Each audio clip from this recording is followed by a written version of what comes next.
7,5 միլիարդ դոլարով պարտք ավելացրել են, 1 մետրոյի կարայան չեն կարողացել սարքել։ Ավինյանն ասում է, մետրոյի փողը տվել ենք, ավտոբուս ենք առել։ Ձեռք եք առնում, բայց ձեր կառավարությունը խոստանում էր Հայաստանում բացել հայ-կորեական 10 մետրանոց ավտոբուսների գործարան, բա դա ինչ եղավ։ Իսկ հաշվել եք, թե քանի գործարանի փող են սրանք պարգևատրվել։ Առնվազն 30։ Այնքան գումար, որ ծախսել են իրենց պարգևատրումների վրա, կարելի էր բացել առնվազն 30 փոքր, միջին ու խոշոր գործարան։ Նիկոլն ասում է, իմ աշխատավարձը 1,5 միլիոն դրամով ավելացել է արդյունքների գնահատման հիման վրա։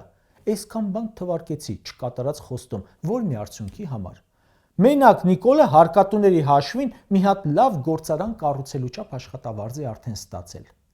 Փող չկար, աշխատավարձը չբարձրացնեիր, պարգևատրումներ չտայիր, ձեր ավտոպարկերը չթարմացնեիք։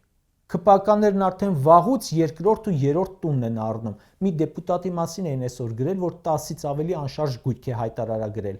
Թոշակը չեն բարձրացնում, ասում են, այդ 10,000-ը առաջնային չէ, բայց դեպուտատի այդ 13-րդ տունը առաջնային է։ 7 տարի խոստանալով, խաբելով, ֆռացնելով գլորեցին։ Խոստացածը սաղ ապառիկ էր, բայց պարգևավճարները նաղդով ստացան ամեն տարի։